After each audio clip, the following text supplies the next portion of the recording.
Hi YouTube family, कैसे हैं आप? आशा है आप सभी अच्छे होंगे और नीलम आसोपा ब्लॉग में आपका स्वागत है। तो आज मेरे ससुर जी का श्राद्ध था और मैं ज़्यादा कुछ तो नहीं दिखा पाई, थोड़ी व्यस्त थी मैं। और इसलिए मैं कुछ आज पार्सल भी खूब सारे जाने वाले थे, मंडे था इसलिए मंडे को पार्सल जाते हैं, तो पार्सल भी खूब जाने वाले थे, इसलिए मैं आपसे ज़्यादा मैं अपना वो कैप्चर नहीं कर पाई। तो कोई बात नहीं, मैं आपको बता दूँ, आज मेरे ससुर जी का श्राद्ध था और हमने बनाया था बढ़िया-बढ़िया खाना।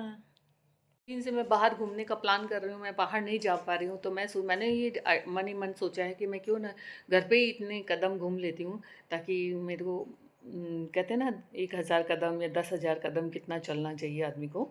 तो मैं उतने कदम मैं सोचती हूँ मैं घर पे ही चक्कर लगाने की कोशिश करूँ, छत पे जाके या फिर यहाँ बाहर लॉन में या फिर रोड पे।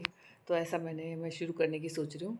और कुछ नहीं, दिन में मुझे टाइम नहीं मिल पाता, मैं रात के टाइम ऐसा किया करूँगी। और दिन में भी वैसे तो काम के साथ साथ हो ही जाते हैं, चहलकदमी तो हो ही जाती है, लेकिन वो प्रॉपर वॉक नहीं हो पाता है। जितने भी वो आते हैं कफ्तान के ऑर्डर आते हैं, मैं सबके एड्रेस नोट कर लेती हूँ और एड्रेस नोट करने के बाद में मैं सबके पार्सल मंडे को डिस्पैच करती हूँ। ज़्यादातर मैं मंडे को जाती है मेरी डाक, वैसे बीच में भी निकल जाती है, ऐसा कुछ नहीं है, लेकिन ज़्यादातर जो ज़्यादा क्वांटिटी में जाती है वो जाती है मंडे को, इसलिए ताकि उसको इसी वीक के अंदर मिल जाए। बहुत सारे लोग जैसे दुर्गा पूजा में बिज़ी होने वाले हैं, तो उनके कप्तान आज निकलने बहुत ज़रूरी थे, तो मैंने उनके भी निकाले हैं आज ही।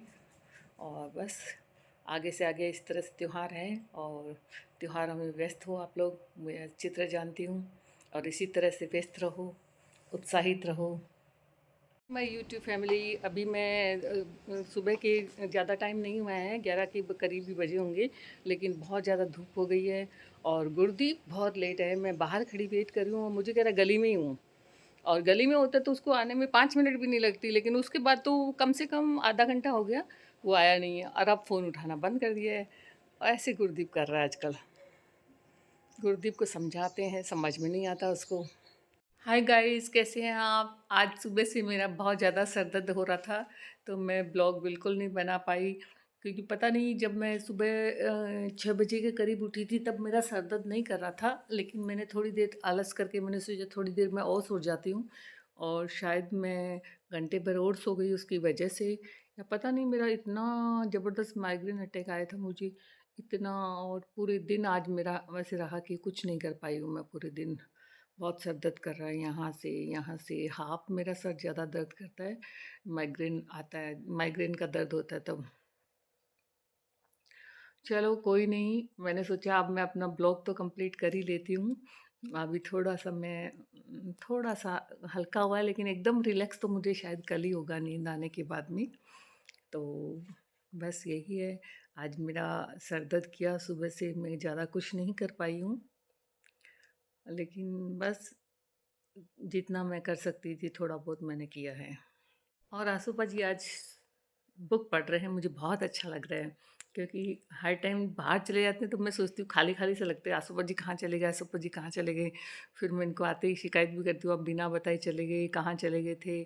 मैं तो मुझे बोल के जाया करो ऐसे-वैसे, लेकिन आज बुक पढ़ रहे हैं तो मुझे बहुत अच्छा लग रहा है।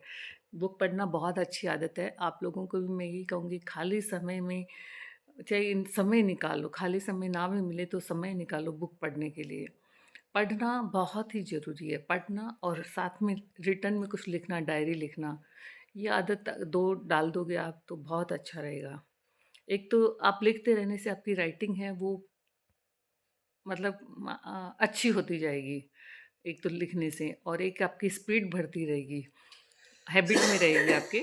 और नंबर 2 पे जो लिखी हुई चीज़ है ना, वो हम एकदम अंदर तक चली जाती है हमारे। हम कोई चीज़ को पढ़ते हैं और उसके बाद में जब लिखते हैं, मेरी शुरू से आदत थी, जब भी मैं पढ़ाई करती थी, तो मैं लिख-लिख के आंसर याद करती थी। जब तक नहीं लिखती थी तो मुझे कॉन्फिडेंस नहीं होता था, तो मैं लिख के याद करती थी हर क्वेश्चन को। तो लिखने से मेरी मेमोरी में जल्दी जाता है, तो हो सकता है कि आप लोगों का डिफरेंट तरीका हो, मेरे को थोड़ा लिख के याद करना ज़्यादा सुविधाजनक रहता है। और बस स्कूल टाइम में तो यही कॉम्पिटिशन होता था कि अपने साथ वाले से थोड़ा आगे निकलना। और उस टाइम इतना नंबर का इतना नहीं होता था, नंबर इतना आना चाहिए। उस टाइम एक मॉनिटर हमारे स्कूल में, जब हम छोटे थे ना, तो हमारे ना जो फर्स्ट आता था या सेकंड आता था और थर्ड आता था, उन्हीं को मॉनिटर बनाते थे क्लास का। तो मुझे याद आ रहा है कि हम उस मॉनिटर बनने के लिए ना इतनी मेहनत करते थे कि या तो फर्स्ट आ जाते थे, सेकंड आते तो दुख होता कि सेकंड मॉनिटर बनेंगे, लेकिन फर्स्ट मॉनिटर बनने में बहुत मज़ा आता था। ये हमारे स्कूल का नियम था पहले। आजकल मॉनिटर शायद अलग तरीके से बनाए जाते हैं, लेकिन पहले जो पढ़ाई में जो फर्स्ट, सेकंड, थर्ड रैंक आती थी, उसके हिसाब से ही मॉनिटर बनाते थे, जो पूरी क्लास को। और मॉनिटर बनने का इतना शौक था मुझे। एक तो स्काउट गाइड में लीडर बनने का बहुत शौक था, तो मैं हमेशा लीडर रही हूँ। जब भी लीडर बनाते थे मैम, तो 2-3 तरह के वो हाउस होते थे और उनमें मैं एक हाउस की लीडर रहती थी।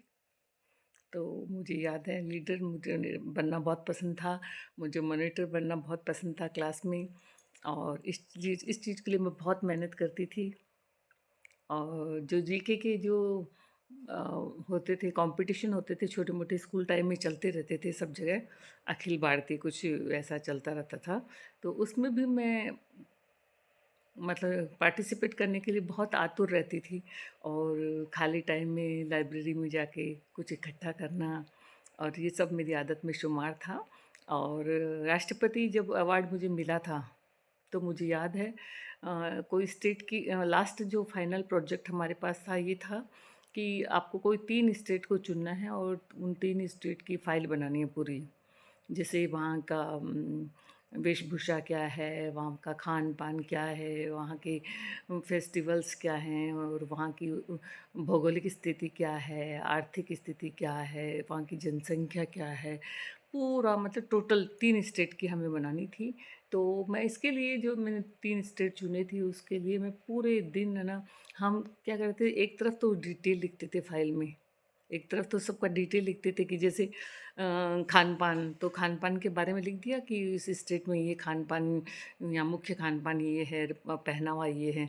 फिर उसकी फ़ोटो पे न्यूज़पेपर्स वगैरह में मिलती थी। उस टाइम है ना, बाहर इतनी सुविधा नहीं थी कि बाहर जाके स्टिकर ले आओ और वो चिपका दो। न्यूज़पेपर वगैरह होते थे, वो कि हमारे स्कूल के एक रूम था, उसके अंदर पुराने न्यूज़पेपर पड़े रहते थे, उसमें से मैं कटिंग करती थी। जैसे खान-पान वहाँ का है, तो वो खान-पान की वो कटिंग करती थी। जैसे चावल है, तो चावल का अलग से कटिंग करके वहाँ पे चिपकाना। और जैसे वहाँ की जैसे राजस्थान की वेशभूषा हुई धोती, कुर्ता, तो ऐसी वेशभूषा में जो आदमी सुसज्जित होता था, उसकी मैं फ़ोटो कटिंग करके साइड में लगाना, उसका वर्णन इधर करना राइट में, और लेफ्ट में उनकी फ़ोटो चिपकाना। ऐसा मैंने फ़ाइल बनाई, 3 फ़ाइल बना के भेजी थी। और हम बहुत सारी, हमारे स्कूल की भी कम से कम 50 लड़कियों ने इसमें हिस्सा लिया था। और पूरे सुजानगढ़ में तो पता नहीं कितने लोगों ने लिया होगा, पर मैं हमारे स्कूल की बात कर रही हूँ। मैं गांधी बालिका स्कूल में पढ़ती थी, गांधी गर्ल्स स्कूल है, गांधी बालिका गांधी चौक में ही है। तो वहाँ मैं पढ़ती थी, और वहाँ पे मैं, हमारे स्कूल से भी 50 लड़कियों ने इसमें हिस्सा लिया था। और मुझे पता है कि पूरे राजस्थान में 3 लड़कियों का सिलेक्शन हुआ था, उसमें मेरा सिलेक्शन हुआ। मुझे बहुत अच्छा लग रहा है कि जो मैं मेहनत करती थी, पसीने के अंदर, एकदम गर्मी के अंदर, उस रूम में जाके कटिंग कर, पसीने के अंदर, गर्मी के अंदर मैं वहाँ जाके जो कटिंग करती थी, वो मेरी मेहनत जो सक्सेस हुई, तो मुझे बहुत अच्छा लगा। और मेरी फ़ाइल बहुत अच्छी लगी शायद सबको। तब मुझे ये राष्ट्रपति अवार्ड के लिए मैं सेलेक्ट हुई, और ये राष्ट्रपति अवार्ड है, विज्ञान भवन में मिला था। और जैसा कि मैंने आपको पहले भी बताया है कि मैं अवार्ड राष्ट्रपति के हाथों से लाने में थोड़ी-सी वो नहीं जा पाई मैं दिल्ली, लेकिन हाँ, मेरा अवार्ड घर पे आया था।